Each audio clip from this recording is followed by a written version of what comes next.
तर एका लाईकनं आयुष्य बदललं होतं एका व्यक्तीचं.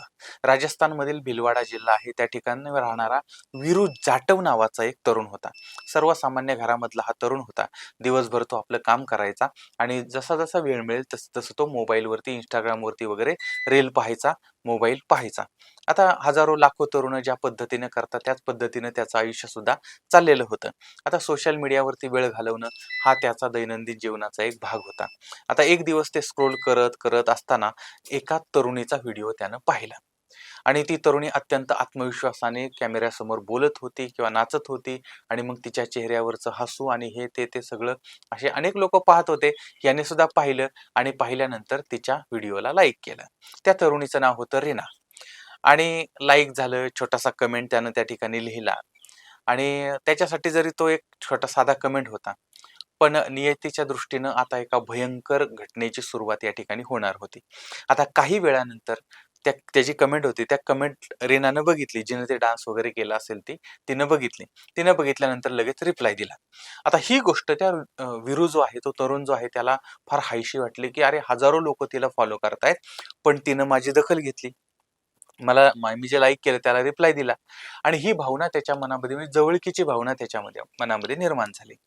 आणि त्यानंतर मग आता तो व्हिडिओ पाहायला लागला. त्यानंतर मग कमेंट करायला लागला, लाईक करायला लागला, पोस्ट करायला लागला आणि ती सुद्धा प्रतिक्रिया द्यायला लागली होती. आणि हळूहळू मग यांची इतकी मैत्री झाली की ते म्हणजे ऑनलाईन मैत्री त्यांची अशी झालेली होती. आणि याचं तिने रील टाकली की याच्या त्या कमेंट बॉक्समध्ये सतत सतत सतत सतत ते मेसेज यायला लागले. आणि मग सुरुवातीला हाय, हॅलो, कशी आहेस, काय करते, जे झालं का, अशा पद्धतीच्या उच्च दर्जाची त्यांच्यामध्ये चर्चा सुरू झाल्या होत्या.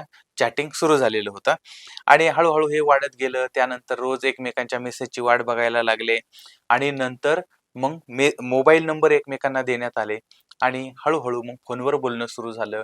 मग म्हणजे डायरेक्ट व्हिडिओ कॉल सुरू झाला आणि राजस्थान आणि मध्य प्रदेश यामध्ये शेकडो किलोमीटरचं अंतर आहे. पण ते मोबाईल स्क्रीननं कमी झालं होतं. ते अंतर संपवलेलं होतं आणि मग एकमेकांना तुला काय आवडतं, मला काय आवडतं, हे काय, ते काय, ते सुरू झालं. विश्वास वाढायला लागला होता आणि आता मैत्रीची सीमा ओलांडली. दोघंही एकमेकांच्या जोरात प्रेमात पडले. आता या वीरूलाही खात्री होती की ती माझीच आहे. मी तिच्यासाठीच जन्माला आलोय. ती माझ्यासाठी जन्माला आलेली आहे. कारण नियतीचे संकेत बघा आम्ही कसे एकमेकांना भेटलो वगैरे वगैरे.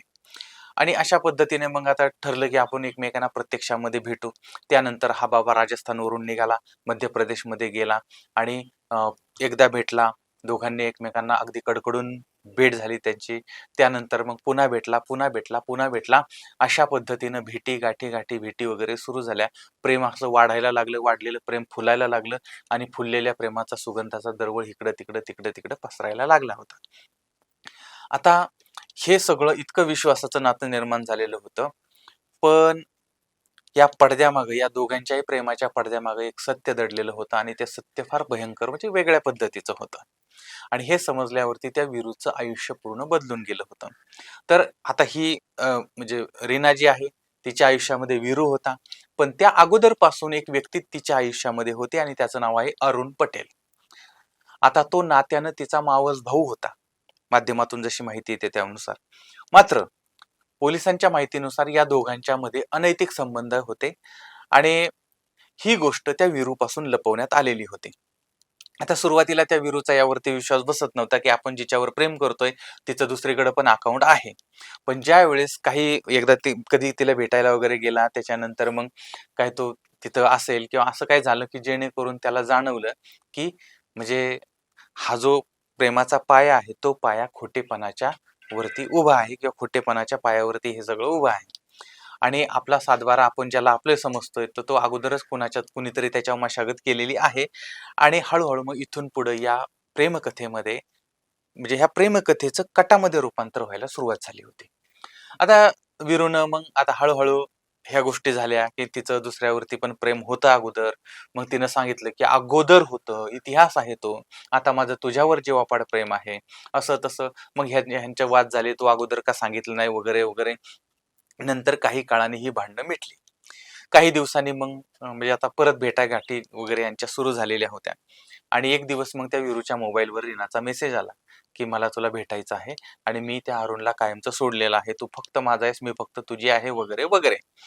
आणि आता मग ह्याच्या मनात पुन्हा आशेचा किरण फुलला की बाबा शेवटी माझ्या प्रेमाची किंमत तिला कळलेली आहे आणि किसी को हम दिल से चाहे तो पूरी कायनात आपकी मदत करने के लिए तैयार हो जाएगी. आता त्याला माहित नव्हतं की जर दिल से चाहो तो आणि सबको बताएंगे तो सगळे लोक तुझ्यात काड्या करायलाच येतील. पण ठीक आहे, त्याला वाटलं की सब म्हणजे मैंने बहुत दिल से प्यार किया है वगैरे वगैरे. आणि त्याच्या मनातला विषय संपला. तो तिला भेटायला निघाला. हिच्या मनातला विषय सुद्धा संपला. ही त्याची वाट पाहायला लागली होती. आता यांनी ठरवलं चला नवीन आयुष्याला सुरुवात करायची आणि तो प्रेयसीला भेटायला राजस्थानवरून मध्य प्रदेशकडे निघालाय. जवळपास 600 किलोमीटरचा प्रवास त्यानं केलेला आहे आणि अंतर जरी मोठं होतं तरी सुद्धा त्यांच्या प्रेमामुळे ते अंतर कमी झालं होतं. 29 एप्रिल तारीख होती 2026. आता या दिवशी तो संखेडा या गावी आपल्या प्रेयसीच्या, आपल्या म्हणजे त्याच्या वैयक्तिक प्रेयसीच्या घरी पोहोचला होता आणि त्याची प्रेयसी रीना त्याची प्रचंड वाट चातकासारखी वाट बघत होती. आणि मग तो आता घरामध्ये घुसला. घुसल्यानंतर उर्वरित प्रेमाला सुरुवात झाली त्याच वेळेस, तेवढ्यामध्ये त्याच सुमारास तिचा अगोदरचा प्रेमी जो होता अरुण पटेल आणि त्याच्याबरोबर त्याचा दुसरा एक साथीदार होता हरनाम, तर हे दोघंही त्या ठिकाणी त्या वीरूच्या स्वागताला थांबलेले होते आणि मग सगळ्यांनी मिळून त्याचं भरभरून स्वागत केलं. तारीख आहे 7 मे 2026. आता या दिवशी भोपाळ जबलपूर हा महामार्ग आहे, NH45. त्या ठिकाणचं नागिन मोड हा परिसर आहे. त्या ठिकाणचा एक पूल आहे. त्या पुलाखाली एक डेड बॉडी सापडली होती. आता घटनास्थळी सापडलेल्या प्रत्येक गोष्टीची पोलिसांनी कारवाई म्हणजे अगदी बारकाईनं तपासणी केली होती आणि मृतदेहाच्या जवळ ओळख पटेल असं काही सापडलं नव्हतं. म्हणजे मोबाईल नाही, पाकिट नाही, बिकीट नाही, काय नाही, काय नाही, ओळखपत्र काय नव्हतं. पण त्या पोत्यामध्ये ते जे बॉडी त्या पोत्यात होती, तर त्या पोत्यामध्ये एक वही होती आणि सुरुवातीला वाटत होतं की अरे काय ही चिंटी-पिंटी वही आहे आणि एका मुलाची ती वही होती आणि या या वहीचा त्या खुनाशी काही संबंध असेल का? पण आता शेवटी सापडलंय तर ते अधिकाऱ्यांनी घेतलं आणि शेवटी गुन्हेगाराची जी गुन्हेगाराकडून जो पुरावा पोलिसांना मिळाला तो हाच मोठा पुरावा होता. पोलिसांनी सगळ्या बाजूनी तपास केला, काहीही क्लू मिळत नव्हता. सीसीटीव्ही वगैरे बघितले, काही क्लू मिळाला नाही. आणि मग त्यांनी काय केलं, तर आता ती वही पडलेली होती, मग ती बघायला सुरुवात केली तर त्या वहीवरती बऱ्याच वेळा म्हणजे पानं उलटत होते. तर तिथं एका शिक्षकाची सही म्हणजे विद्यार्थ्याच्या त्या वहीमध्ये एखादा शिक्षक नाही का सही करतो, "बुवा मी तपासली" वगैरे, तशी ती सही होती. आणि शाळेचं नाव सुद्धा लिहिलेलं होतं. मग इथं पहिला धागा सापडला. त्यानंतर पोलीस पथक त्या शाळेमध्ये पोहोचलं. शाळेमध्ये वही दाखवण्यात आली. आता सुरुवातीला काही कळतच नव्हतं, कारण शेकडो विद्यार्थी आहेत, त्यांच्या वह्या आहेत वगैरे, वगैरे. पण हळू-हळू ज्यावेळेस नीट बघितलं, त्यावेळेस तो जो मास्तर आहे, तो मास्तर कळला. मास्तर कळल्यानंतर मग तो ज्या शाळेमध्ये होता, म्हणजे ज्या वर्गामध्ये होता, तो वर्ग कळला. त्यानंतर ज्या विद्यार्थ्यांचा आहे, तो विद्यार्थी कळला. विद्यार्थ्याचा पत्ता पोलिसांना मिळाला. पोलीस तातडीने त्या विद्यार्थ्याच्या घराकडे रवाना झाले. घराच्या पाशी गेले, तर बिचाऱ्याचं घर बंद होतं आणि घराला कुलूप होतं आणि ते कुलूप सांगत होतं की काहीतरी घोटाळा दिसतोय. आणि त्यानंतर शेजाऱ्या-पाजाऱ्यांकडे चौकशी केली, तेव्हा समजलं की हा जो परिवार आहे, तो परिवार सहकुटुंब, सहपरिवार अचानकपणे काही दिवसापूर्वीच घर सोडून गेलेला आहे. आम्हाला काही माहीत नाही कुठे गेला, काय गेला, कुठं काय, काय आम्हाला बाकीचं काहीच कल्पना नाही. मग पोलिसांनाही ती खात्री पटली की ही वही योगायोगानं त्या पोत्यात आलेली नव्हती, तर त्या वहीचा या हत्येबरोबर संबंध होता. आणि त्यानंतर मग पोलिसांनी त्या कुटुंबाचा शोध घ्यायला सुरुवात केली. संबंधित व्यक्ती, नातेवाईक, मित्रमंडळी, फोन वगैरे, मोबाईल लोकेशन सगळं, सगळं, सगळं, सगळं तपासलं आणि काही दिवसांनी हरनाम सिंह हा पोलिसांच्या ताब्यात सापडला. मग सुरुवातीला त्यानं मला काही माहीत नाही, मी बिचारा वगैरे असं म्हटलं.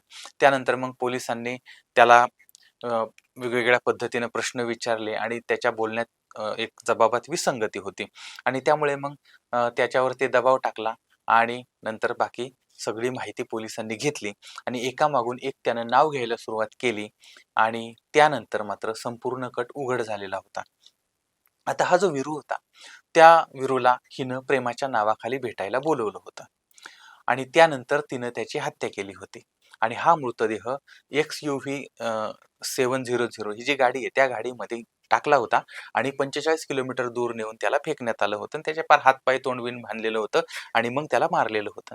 आता या कटामध्ये अरुण आणि रीना सहभागी होते आणि त्यानंतर मग पोलिसांनी यांचा सगळ्यांचा तपास केला आणि त्यांना अटक केली, ताब्यात घेतली. आता या ठिकाणी एक साधी सरळ गोष्ट समोर आली, की हिचा अगोदरचा प्रियकर होता आणि त्या प्रियकराबरोबर ती ही होती. पण त्याच वेळेस मग मीडियामध्ये एकाबरोबर तिची ओळख होते. त्यानंतर ती त्याच्या प्रेमात पडते आणि नंतर मग असं काही वादंग निर्माण होतं, की त्यामुळे मग ती दुसऱ्या प्रियकराला पहिल्या प्रियकराच्या मदतीनं मारून टाकते. तर अशा पद्धतीनं ही कथा इथं आपल्याला वाटतं, पण नाही, याच्यात अजूनही ट्विस्ट आहे. ती म्हणजे रीना ही नरसिंहपूर जिल्ह्यामधील सायखेडा या गावातील म्हणजे गावामध्ये जन्माला आली होती आणि तिचे वडील लहानपणी वारले. म्हणजे ती जन्माला येण्या अगोदर तिचे वडील वारले. ती जन्माला आल्यानंतर तिची आई वारली. त्यानंतर तिच्या मावशीनं सांभाळ केला. या पोरीला लहानाची मोठी केली. पोरगी 14-15 वर्षाची झाली आणि त्याच वेळी गावातला एक श्रीमंत मुलगा आणि फायनान्स कंपनीत काम करणारा तरुण तिला भेटला. त्याचं नाव होतं अरुण.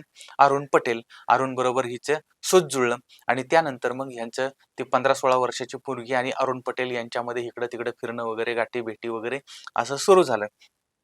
आणि मग गावात हिची बदनामी सुरू झाली. मग ती मावशी वैतागली. म्हटली, "आता पोरीचं लग्न लवकर उरकलं पाहिजे आणि मग आपली ब्यात दुसऱ्याच्या गळ्यात कशी घालायची? मग तिचं लग्न करून द्या." मग पोरीचं लग्न करून दिलं. लग्न करून दिलं. पोरगी सासरला गेली. सासरला गेली, पण तरीसुद्धा तिने माहेरचं अकाउंट काही बंद केलेलं नव्हतं. या पोरीनं 12-13 वर्ष संसार केला. 10 वर्षाचा मुलगा तिला आहे. या काळातही तिचं अफेअर सुरू होतं आणि काही काळानं मग तिनं तिच्या पर्सनल नवऱ्याला सोडलं आणि तिच्या खाजगी प्रियकराबरोबर ती राहायला लागली. आता तो श्रीमंत होता, बापजात्याचा पैसा होता, तो प्रचंड पैसा हिच्यावरती उधळत होता. हिच्यासाठी त्यानं करोडो रुपयांच्या एफ-डी केल्या होत्या. लफडी आणि एफ-डी दोघंही वाढत चाललेले होते. त्यानंतर 45 लाखाचा आलिशान बंगला तिला दिलेला होता. साधारणपणे पाऊण किलो सोनं तिला मिळालेलं होतं. महागडे मोबाईल तिच्याकडे होते आणि याच काळामध्ये त्या रीनानं Instagramवरती व्हिडिओ टाकायला सुरुवात केली होती आणि त्यावेळी मग तिचं ओळख त्या वीरूबरोबर ती होते आणि हा सुद्धा तिच्या प्रेमात पडतो. ही सुद्धा त्याच्या प्रेमात पडते. ही गोष्ट त्या अरुणला समजते आणि मग अरुण बरोबर ती वाद होतो आणि नंतर मग हे वाद भांडणं वगैरे चालू झालेली असतात. आता हिच्या समोर ही अबलानारी एका पेच प्रसंगात अडकली, की आता बिचारीनं करायचं काय? एका बाजूला पती होता, त्याला तर सोडलेलं होतं, ते सोडून द्या विषय. पण अगोदरचा प्रियकर होता, त्या प्रियकरनं एवढी संपत्ती दिलेली होती आणि त्यानंतर दुसरा प्रियकर होता. तो प्रियकर सामान्य होता, पण हिला आवडत होता. मग आता काय महत्त्वाचं काय होतं? मग काय करायचं, काय करायचं? आणि त्यानंतर मग तिने ठरवलं, की हा नवीन प्रियकर आहे, त्याला संपवून टाकायचा. जुना प्रियकर पैसेवाला आहे. त्यामुळे त्याच्याबरोबर ती हे संबंध चालू ठेवायचे आणि त्यानंतर मग एक दिवस त्याला वीरूला बोलवलं. नंतर त्याचा काटा काढला, बॉडी पोत्यात टाकली आणि ते पोतं जे होतं, ते पोतं म्हणजे आपल्या ज्या जुन्या वह्या वगैरे असतात ना, त्या वह्यांचं होतं. त्यांनी त्या वह्या पुस्तकं बाहेर काढली आणि त्यावेळेस नेमकी एक वही आतमध्ये राहिली होती. गडबडीमध्ये ती तशीच राहिली आणि त्या वहीमुळे हत्याकांडाचा खुलासा झाला होता. तर आता ही घटना जी आहे ती मी तुम्हाला सांगितली, ती तुम्हाला कशी वाटली? त्याच्याबद्दल तुमचं काय मत आहे ते सुद्धा मला जरूर कळवा. पुन्हा भेटूया पुढच्या भागामध्ये. तोपर्यंत धन्यवाद.